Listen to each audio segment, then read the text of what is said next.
Estamos com mais uma pergunta da série Passagens Polêmicas. Esperamos que as respostas às perguntas anteriores tenham trazido esclarecimento sobre as dificuldades encontradas naquelas passagens. Lembramos que esta série foi idealizada para solucionar questões de difícil compreensão e, assim, fortalecê-lo na fé e municiá-lo de subsídios para defender as Escrituras, bem como conduzir pessoas a um encontro pessoal com Jesus. Pedimos que você deixe seu like e faça seus comentários, pois ajudará a melhorar nosso canal. Aproveite para compartilhar esse e outros vídeos com seus amigos. Vamos à pergunta? Jesus recebe diversos títulos. Alguns foram motivos de esperança para muitos e rejeição para outros. Hoje, os cristãos têm dúvidas sobre o uso desses títulos. Nossas dúvidas geralmente se devem à falta da vivência com essas expressões, as quais culturalmente estão ligadas ao povo judeu, mas que devem ser conhecidas por nós, pois agora fazemos parte da história do povo de Deus. Por que Jesus é chamado de Cristo, filho de Davi, e por que ele próprio se intitula Filho do Homem? Essa é a nossa pergunta. O primeiro título que vamos abordar é Jesus, o Cristo, o Filho de Davi. Quando lemos em várias passagens dos evangelhos que Jesus é o Cristo, o filho de Davi, seus discípulos e outros compatriotas sabiam da relação de Jesus com esses nomes. Jesus é o Messias, o Cristo. Ele é o rei que Deus prometeu, o filho de Davi. Essas eram as promessas pelas quais os judeus esperavam ansiosamente. A palavra Messias vem de uma palavra hebraica que significa ungido. Este termo hebraico foi usado para apontar especificamente aqueles que Deus designou para um propósito específico. Quando alguém era ungido, era designado para cumprir o plano de Deus. O povo de Israel sabia que havia muitas profecias sobre esse futuro rei que seria o Messias ou ungido. Houve muitas profecias que apontaram para essa pessoa que eles esperavam por muito tempo. E nos evangelhos descobrimos que Jesus cumpre todas as suas expectativas. Vemos que Jesus veio como o Messias que eles esperavam há muito tempo. Jesus é o rei ungido de Israel que os profetas prometeram. Como podemos saber que Jesus é o verdadeiro Messias ou Cristo? A coisa mais importante que garante seu lugar como Messias é a sua ressurreição. Muitas das profecias sobre o Messias incluíam promessas de que o Messias teria um reino que nunca teria fim. É isso que lemos em Isaías capítulo 9, verso 7.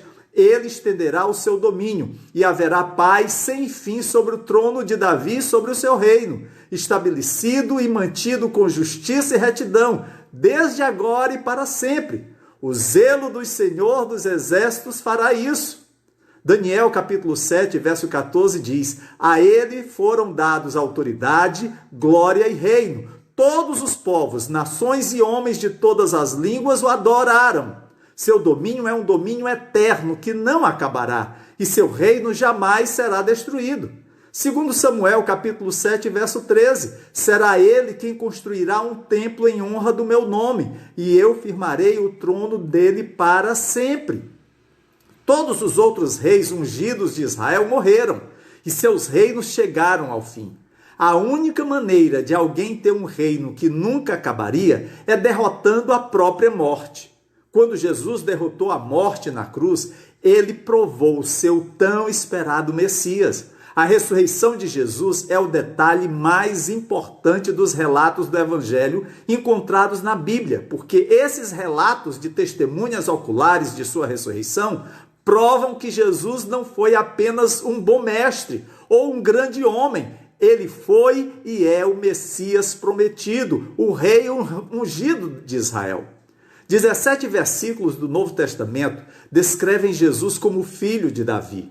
Mas surge a pergunta: como Jesus poderia ser o filho de Davi se Davi viveu aproximadamente 1000 anos antes de Jesus? A resposta é que Cristo, o Messias, foi o cumprimento da profecia da semente de Davi. Em 2 Samuel, capítulo 7, versículos 16, que diz: quanto a você, sua dinastia e seu reino permanecerão para sempre diante de mim. O seu trono será estabelecido para sempre. Jesus é Cristo, o Messias prometido, o que significa que ele tinha que ser da linhagem de Davi. Mateus capítulo 1 dá a prova genealógica de que Jesus, em sua humanidade, era um descendente direto de Abraão e Davi por meio de José, o pai legal de Jesus. Já a genealogia em Lucas capítulo 3 traça a linhagem de Jesus por meio de sua mãe, Maria. Jesus é o descendente de Davi por adoção por meio de José e por sangue por meio de Maria. Daí Paulo diz em Romanos capítulo 1, versículo 3, quanto à sua vida terrena, Cristo Jesus era descendente de Davi. Primeiramente, o título Filho de Davi é mais do que uma declaração de genealogia física, é um título messiânico. Quando as pessoas se referiam a Jesus como filho de Davi, queriam dizer que ele era o tão esperado libertador, o cumprimento das profecias do Antigo Testamento. Jesus foi chamado de Senhor, Filho de Davi, várias vezes por pessoas que, pela fé, buscavam misericórdia ou cura. A mulher cuja filha estava sendo atormentada por um demônio, em Mateus capítulo 15, verso 22, e os dois cegos à beira do caminho, em Mateus capítulo 20, verso 30, clamaram ao Filho de Davi por ajuda, por misericórdia. Ao darem esse título de honra a Jesus, declararam sua fé nele. Chamá-lo de Senhor expressava seu senso de sua divindade, domínio e poder, e chamá-lo de filho de Davi expressava sua fé de que ele era o Messias. Os fariseus entenderam exatamente o que as pessoas queriam dizer quando chamaram Jesus de filho de Davi. Mas, ao contrário daqueles que clamavam pela fé, os fariseus estavam tão cegos por seu próprio orgulho que não podiam ver o que os mendigos cegos podiam ver, que diante deles estava o Messias que eles supostamente esperaram por toda a vida. Eles odiavam Jesus porque ele não lhes dava a honra que eles achavam que mereciam. Então, quando ouviram as pessoas saudando Jesus como Salvador, como Filho de Davi, eles ficaram furiosos, indignados, conforme Mateus capítulo 21, verso 15, e planejavam matá-lo, segundo Lucas 19, 47. Jesus confundiu ainda os escribas e fariseus ao pedir-lhes que explicasse o significado desse mesmo título. Como poderia ser o Messias, o filho de Davi, quando o próprio Davi se refere a ele como meu Senhor, conforme o Salmo 110, verso 1? Os religiosos não conseguiram responder à pergunta. Jesus assim expôs a inaptidão dos líderes judeus como mestres e sua ignorância do que o Antigo Testamento ensinava quanto à verdadeira natureza do Messias, distanciando-os ainda mais dele.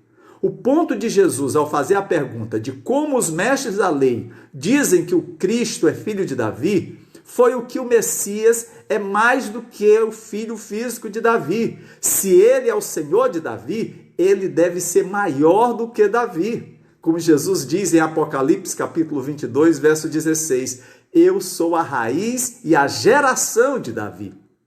Ou seja, ele é o criador de Davi e o descendente de Davi. Somente o Filho de Deus, feito carne, poderia dizer isso. O segundo título é Jesus, o Filho do Homem. A designação favorita de Jesus ao referir-se a si mesmo era o Filho do Homem. Os evangelhos registram cerca de 78 vezes que Jesus usou este título para si mesmo. Ao usar o título Filho do Homem, Jesus poderia estar enfatizando o fato de que ele é verdadeiramente humano, homem. Esta parece ser a forma como a expressão é usada no livro de Ezequiel, nos capítulos 2 a 5, nos quais o profeta é formalmente chamado de Filho do Homem.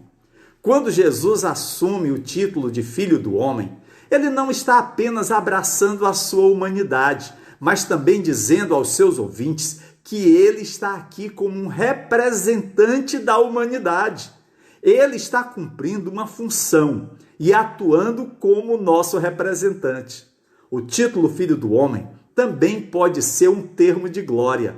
Ao chamar a si mesmo de Filho do Homem, Jesus poderia estar se referindo à visão do livro de Daniel, capítulo 7, versículos 13 e 14, que diz: na minha visão à noite, vi alguém semelhante a um filho de homem, vindo com as nuvens dos céus. Ele se aproximou do ancião e foi conduzido à sua presença. A ele foram dados autoridade, glória e reino. Todos os povos, nações e homens de todas as línguas o adoraram. Seu domínio é um domínio eterno que não acabará, e seu reino jamais será destruído. Este filho do homem que apareceu na visão de Daniel representava o Messias. E é fácil reconhecer Jesus com este título. Primeiro, porque Jesus recebeu toda a autoridade. Em Mateus capítulo 28, versículo 18, Jesus disse: foi-me dada toda a autoridade nos céus e na terra.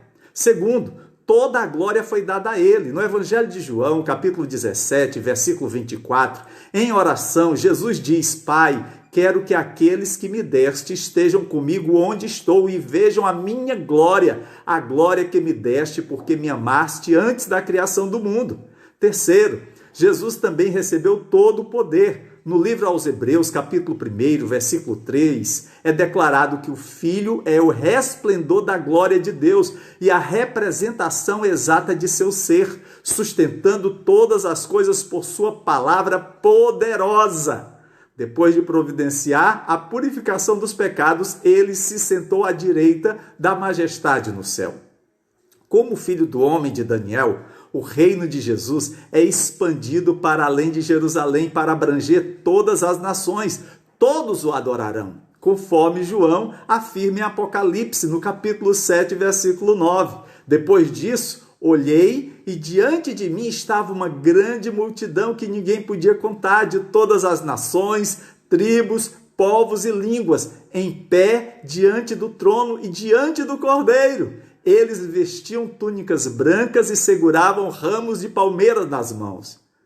E seu reino nunca passará. Seu domínio é um domínio eterno que não acabará e seu reino jamais será destruído. Conforme Apocalipse capítulo 11, verso 15. O reino do mundo tornou-se o reino de nosso Senhor e do seu Messias, e ele reinará para todo sempre. Em resumo, o Filho do Homem pode se referir à humanidade de Jesus e à sua divindade.